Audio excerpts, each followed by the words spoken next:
ये वन तो अत्यंत घना है भाभी माँ, यहाँ तो संकट भी 100 गुना अधिक होगा। संकट की चिंता नहीं है मुझे लक्ष्मण, क्योंकि मैं वनवास को जा रही हूँ। संन्यास का नियम कहता है कि दृष्टि की सीमा से परे परिवार को, स्वर की सीमा से परे मित्र को और स्मृति की सीमा तक शत्रु को रखना चाहिए। मुझे अयोध्या की स्मृति की सीमा से परे जाना ही होगा लक्ष्मण भैया, ताकि अयोध्या की प्रजा को राजा राम पर पूरा विश्वास हो जाए। नहीं, क्यों भाभी माँ, मुझे समझ नहीं आता, मुझसे इतना बड़ा पाप क्यों करवाया भैया ने। 14 वर्षों तक मैं आपके दुखों का साक्षी रहा हूं।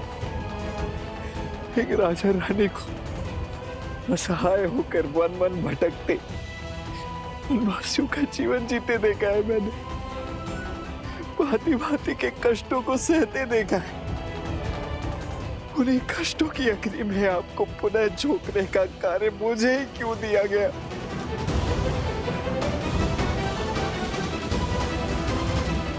मुझे जल मिलेगा लक्ष्मण भैया। जी भाई माँ।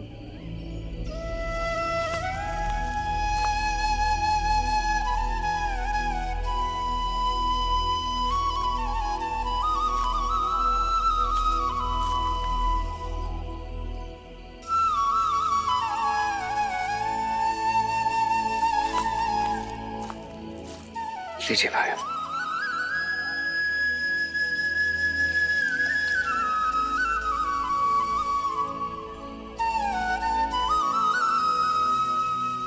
संसार में केवल जल है जो अग्नि को बुझाती है। यही आपके प्रश्न और पीड़ा का उत्तर है। केवल आपको ही चुना, क्योंकि 14 वर्षों में केवल आप ही मेरे और श्री राम के इस अयान के साक्षी बने। इन 14 वर्षों में श्री राम और मैंने आप में पुत्र देखा, जिसने अपने सारे समर्पण को समेटकर अपनी भाभी माँ के चरणों में रख दिया।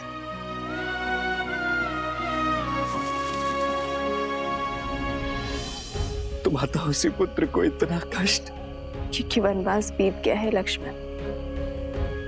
अब आप केवल श्री राम के अनुज या मेरे पुत्र नहीं,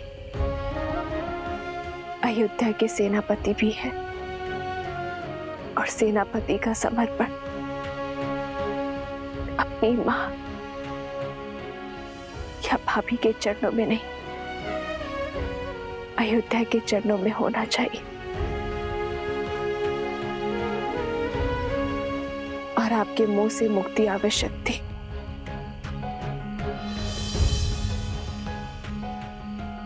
सेनापति का पद पाकर भी इतना बड़ा पाप करने का साहस नहीं जुटा पा रहा हूं मैं भाई मां।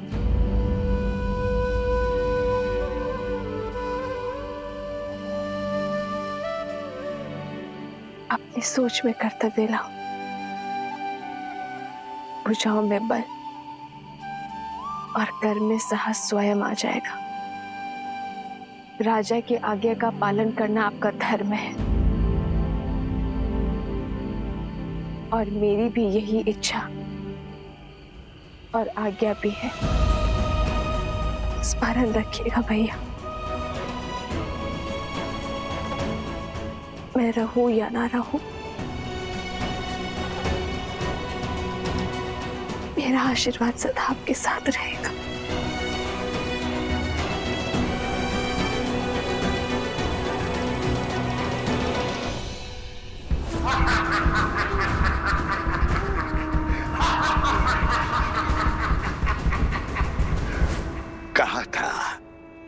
कहा था मेरा अस्त्र खाली में ही जाता है।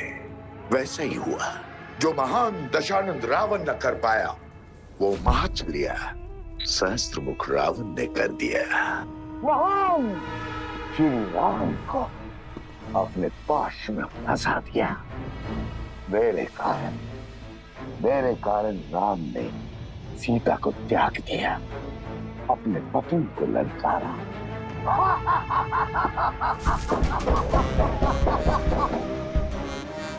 आओ शूर्पणखा, आओ। जानता था तुम अवश्य आओगे। मेरी विजय तुम्हें खींच लाएगी।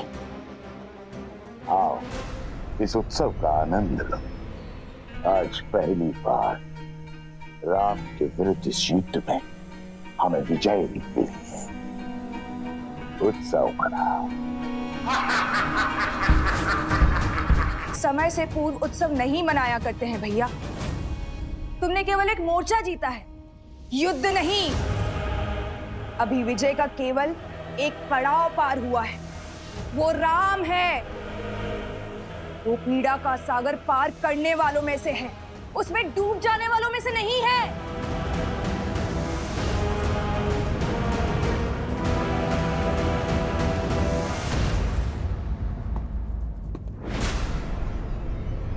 राम,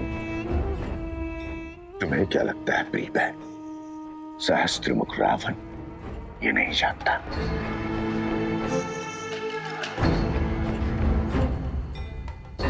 राम नाम सत्य है, इसलिए राम पर अगला वार सज्ज कर चुका हूं मैं। सदा सदा के लिए उससे सुख और शांति छीनने की योजना बना चुका हूं मैं। और ये उत्सव उस योजना के प्रारंभ का शंखनाद है। रात्रि के अंधकार में डूब जाने दो अयोध्या के सूर्य को। प्रचंड त्राहि मचा देने वाले मेघों से भर जाने दो अयोध्या का आकाश।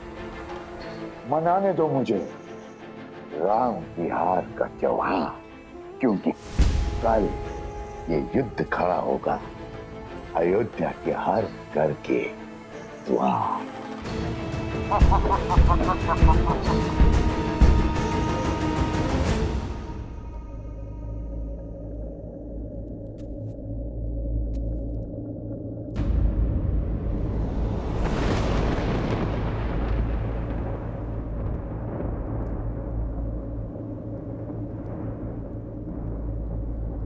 नहीं सीते,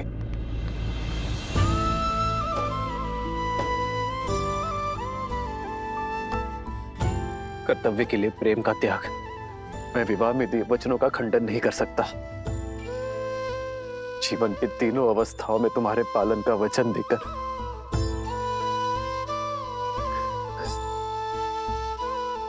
तुम्हें अकेले वन में नहीं छोड़ सकता मैं सीते।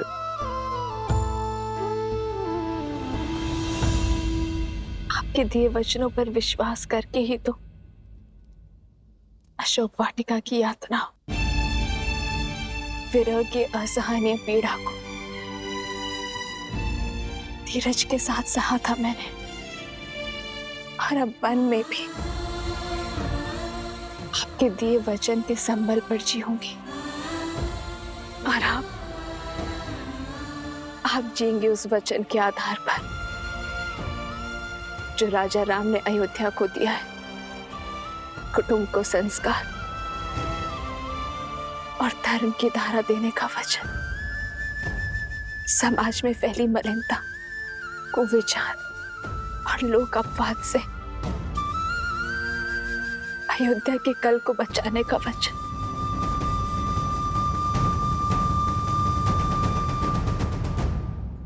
राह तक है विकल ये नैना, राह मिलन की राम भी ढूंढे, सिया बिना कोई राग न गूंजे। सिया राम, सिया राम, सिया राम, सिया राम, सिया राम, सिया राम।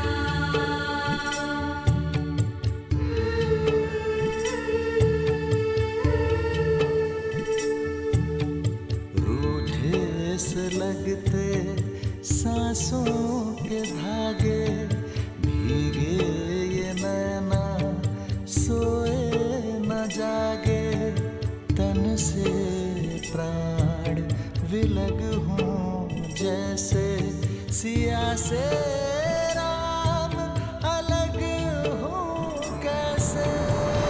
था ना कि राम राज्य को लाने में समय लगेगा, लंबे समय तक प्रयास करना होगा।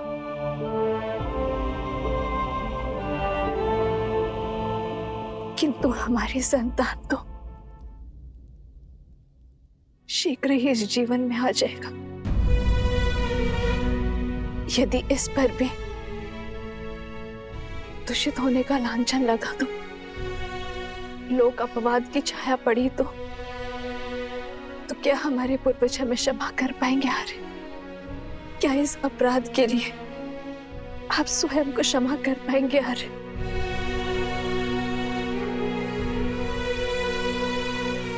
मुझ में तो स्वयं को क्षमा करने की क्षमता नहीं है। आर्य,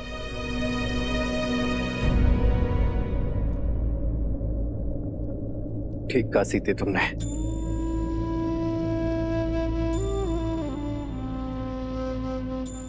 भविष्य के लिए बलिदान देना हर माता पिता का प्रथम कर्तव्य होता है, किंतु ये बलिदान केवल तुम ही क्यों दोगी सीते?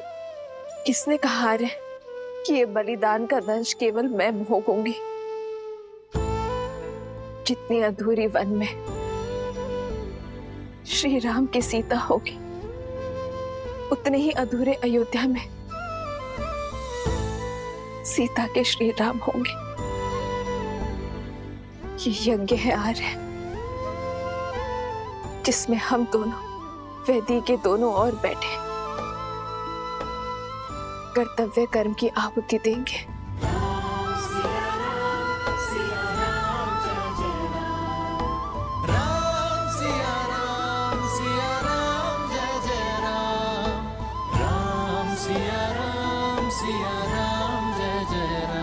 संतान के उज्जवल भविष्य के लिए भिन्न हो रहे हैं हमारे।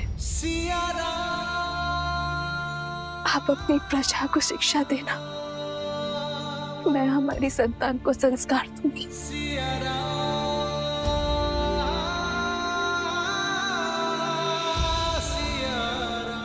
किंतु मुझे पूरा विश्वास है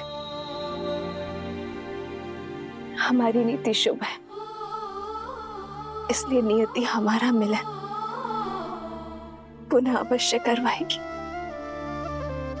हम दोनों की सोच एक है आर्य, इसलिए कार्य क्षेत्र भिन्न होते हुए भी हमें एक होने से कोई नहीं रोक सकता। जन्म जन्म का है ये संगम, राम रतन सीता वैभव धन। राम सिया राम सिया राम सिया राम, राम सिया राम सिया राम, सिया राम सिया राम सिया राम सिया राम, राम सिया राम सिया राम। मेरा सामान यहाँ रख दीजिए। नहीं भाई माँ, ये स्थान अत्यंत असुरक्षित है। मैं आपको किसी और स्थान। असुरक्षित है और अपेक्षित भी। अयोध्या के सुर, दृष्टि और स्मृति से दूर जाइए और राजा राम से कहना कि आपने अपना कर्तव्य पूरा किया।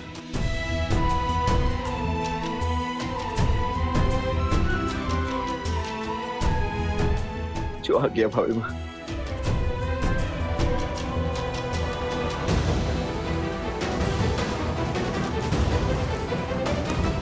समय निकट है आर्य, आज्ञा दीजिए। मुझे सबको सूचित भी करना होगा। नहीं सीते,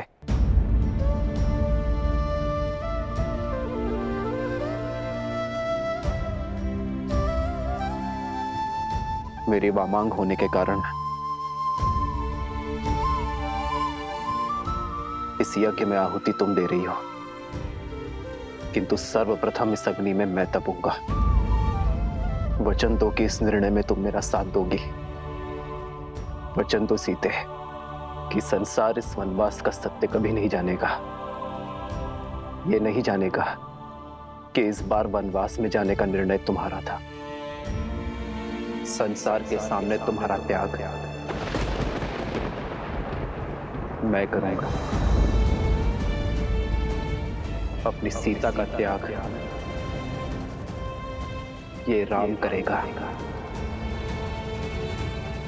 इस परिवार, इस नगर, इस संसार का हर एक ज्ञानी मुझ पर प्रश्न उठाएगा। मेरा जीवन सत्कर्मों के सुख से नहीं, एक अन्याय के भार के दुख से जिया जाएगा।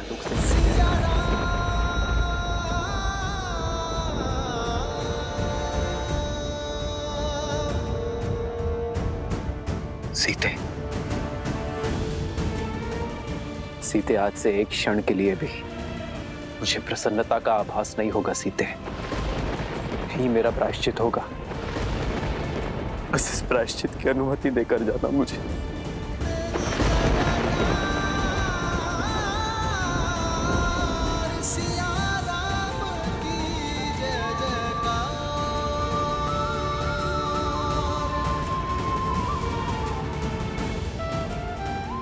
मुझे वचन दो सीते। मैं वचन देती हूँ।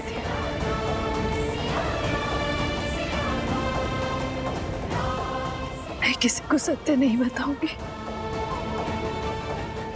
किंतु मेरा विश्वास अटल है। आज सबसे बड़ा सत्य सामने आएगा। नियति हमें पुनः अवश्य मिलाएगी। आज एक राजा अपना कर्तव्य अवश्य निभाएगा। अयोध्या की नियति को लिखेगा।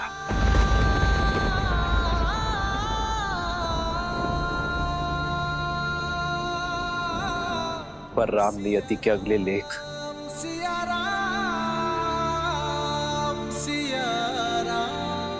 अपनी सीता से फिर मिलन की प्रतीक्षा करेगा। राम राम राम राम राम राम राम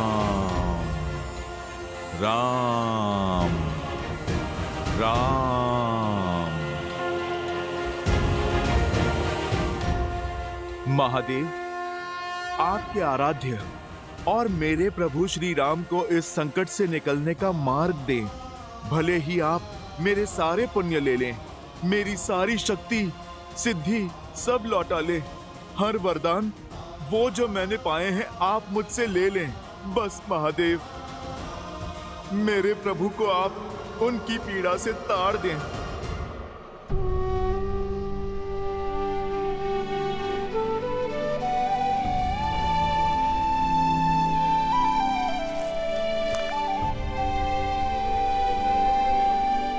भैया के लिए कोई संदेश भाभी माँ? हाँ,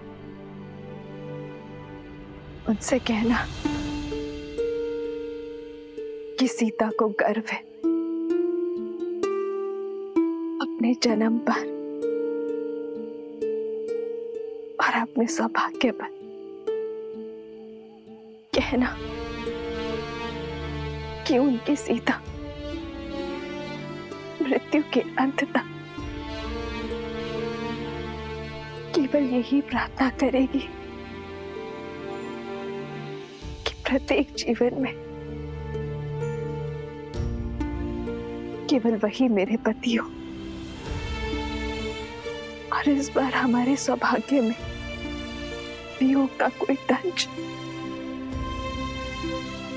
या वीरा का कोई दुख ना हो।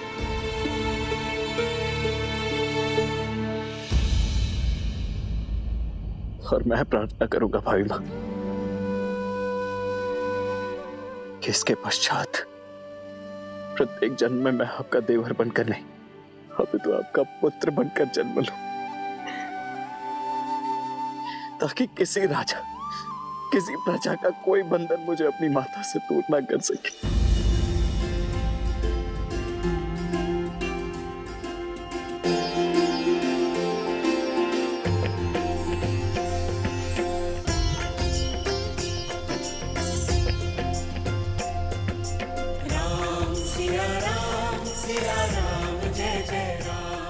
आपके आज्ञा भाभी माँ।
जिस हृदय में माता सीता और प्रभु एक साथ वास करते हैं, उससे निकला लहू संकेत है मेरी माता और प्रभु की विकट पीड़ा का।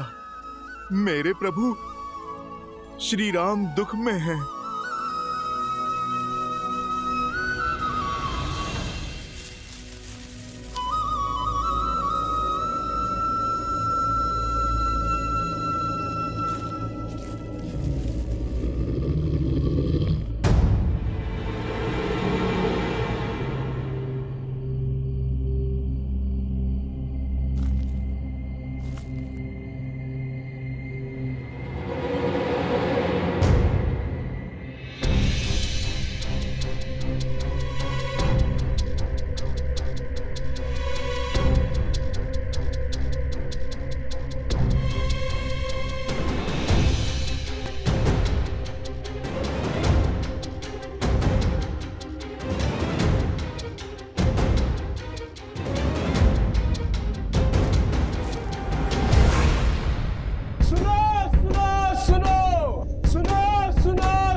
कल प्रातः सूर्य की पहली किरण के साथ संपूर्ण प्रजा राजसभा में प्रस्तुत हो।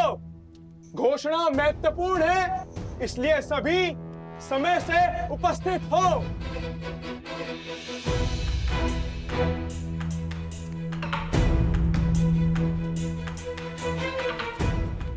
मुझे आभास हो गया है कि क्या घोषणा होने वाली है। चारों तरफ कानाफूसी चल रही है। राजा राम ने महारानी सीता का त्याग कर दिया है। असंभव। राम और सीता दो तन और एक मन है, एक दूसरे के बिना अधूरे हैं वो। नहीं नहीं, मेरी सखी राजमहल में दासी है, उसी ने बताया ये सब। अर्थात श्री राम को अपनी पत्नी पर विश्वास नहीं था, अर्थात वस्त्र उचित था। अनुचित है ये, घोर अनुचित। अन्याय किया है श्री राम ने। जनक नंदिनी सीता सत्य और समर्पण की मूर्त है। सीता निर्दोष है। जो भी हो, श्री रामचंद्र जी ने संसार को मार्ग दिखाया है। अब जिसे भी अपनी पत्नी पर अविश्वास हो, उसे अपनी पत्नी को त्याग करने का अधिकार है। करना चाहिए। करना चाहिए, अवश्य करना चाहिए। हाँ हाँ, त्याग देना चाहिए, अवश्य त्याग देना चाहिए।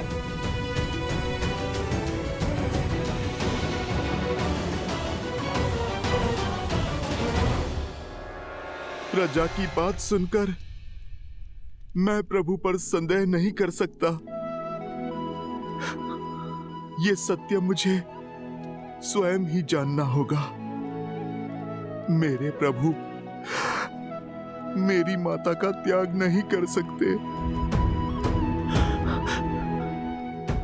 और यदि ये सत्य हुआ, यदि प्रभु ने त्याग किया है, तो न जाने मेरी माता कहाँ होंगी, वो किस दशा में होंगी।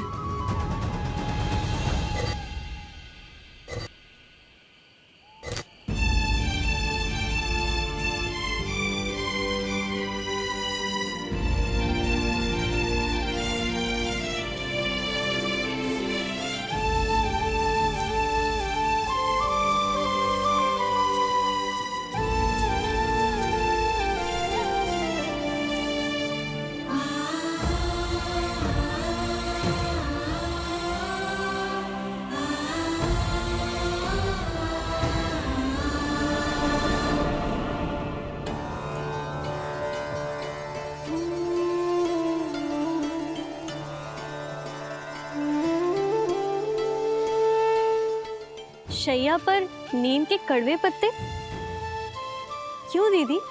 स्वाद कड़वा है पर गुण मीठे हैं। नीम के पत्ते तन और मन को शुद्ध करते हैं मांडवी।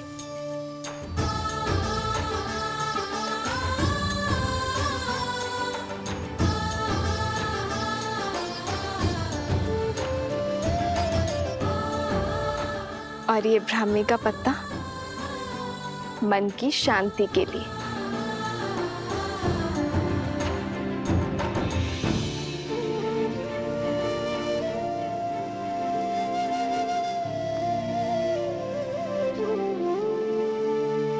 मैं जनक नंदिनी सीता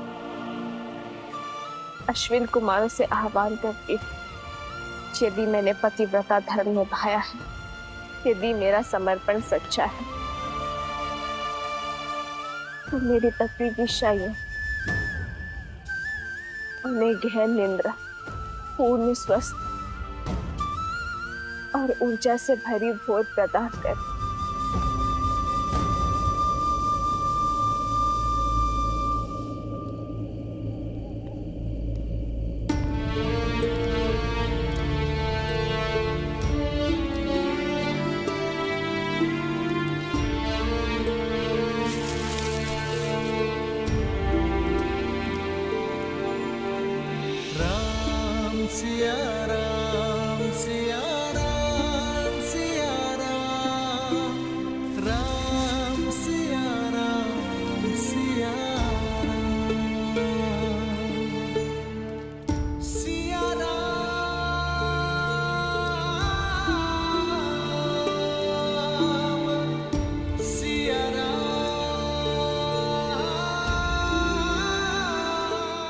सीते,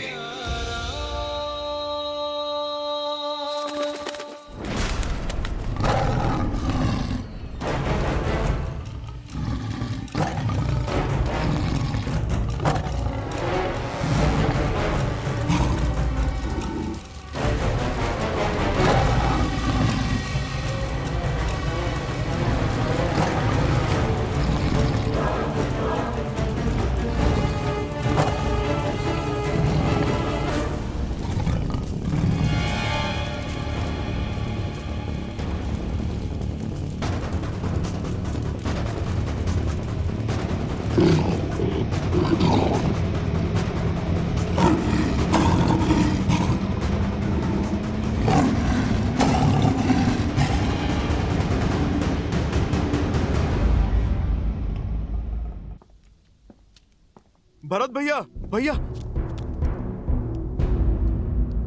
भरत भैया, क्या जो सुना वो सत्य है? भरत भैया, आप कृपा करके ये कह दीजिए, अयोध्या की प्रजा के मुख पर जो अनर्थ है वो सत्य नहीं है भैया। जिन माता सीता के बहे प्रभु श्री राम के आंसुओं ने दक्षिण की नदियों में बाढ़ ला दी थी, जिन माता सीता को पाने की तड़प में प्रभु श्री राम ने अपने पग में लगे कांटों तक का भी ध्यान नहीं दिया। आज संसार के लिए अपने प्राणों, अपनी सोच, अपने सामर्थ्य का भला त्याग कैसे कर सकते हैं प्रभु? भरत भैया, आप ही बताइए, कैसे कैसे कर सकते हैं प्रभु?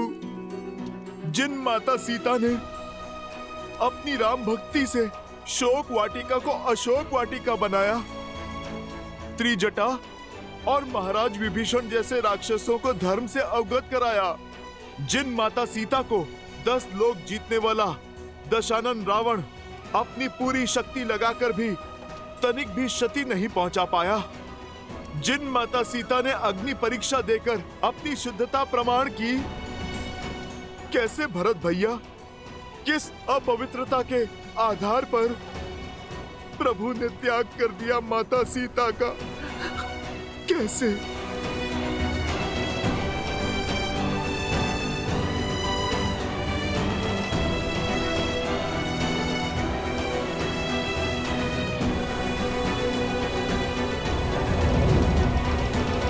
भरत भैया, आपका मौन बता रहा है कि आप उत्तर देने में असमर्थ हैं। मैं स्वयं ही अपने प्रभु से जाकर अपने प्रश्नों का उत्तर मांग लूंगा। मेरे प्रभु मौन।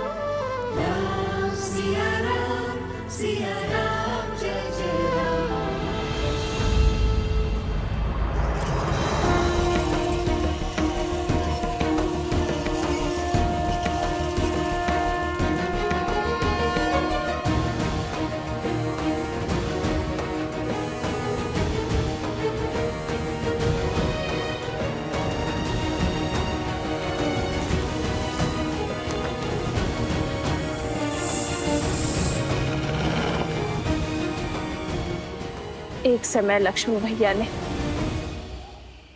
अपनी विश्वास की शक्ति से मेरी रक्षा के लिए लक्ष्मण रेखा खींची थी। आज ये सीता अपने श्री राम के विश्वास पर रेखा खींचती है। केवल मेरी ही नहीं, अपने होने वाली संतान की भी रक्षा करना आते।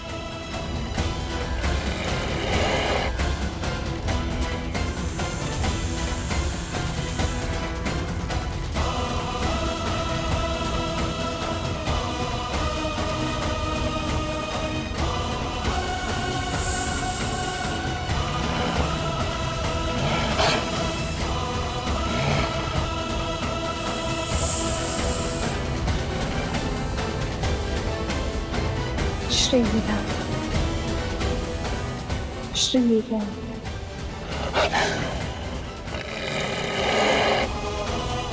श्री राम,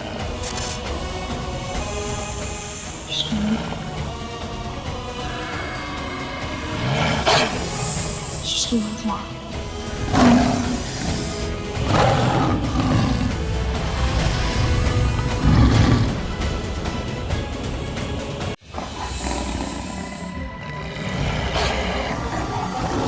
श्री राम।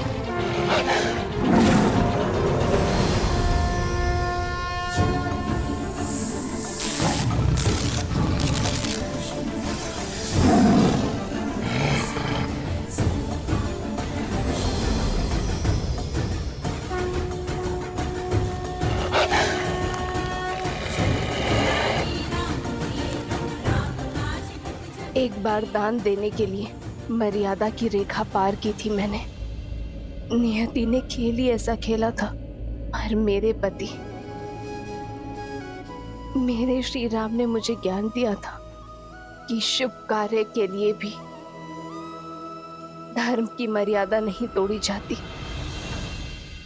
प्रभु, मुझे मेरे प्रश्नों के उत्तर चाहिए। प्रभु,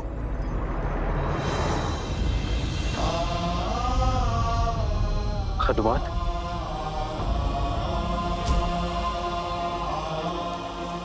प्रभु,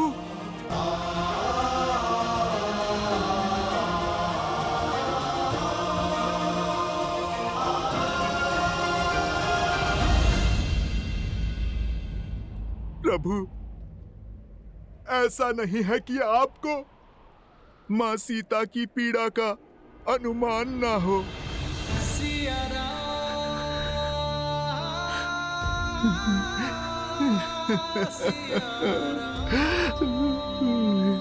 प्रभु, ये भक्त भगवान के निर्णय पे प्रश्न नहीं कर रहा। आप केवल मुझे इतना बता दीजिए कि आप कहां से लाए हैं इतनी शक्ति, इतना सामर्थ्य कि मैया को त्याग करके भी किस प्रकार आपके ये प्राण टिके हुए हैं प्रभु।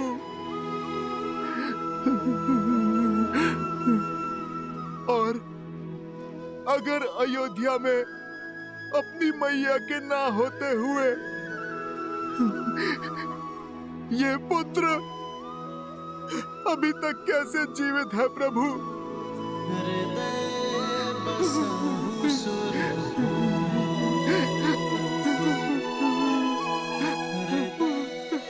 प्रभु,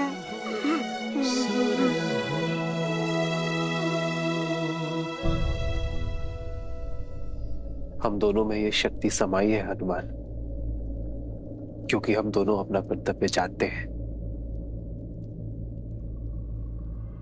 और उसे निभाना भी।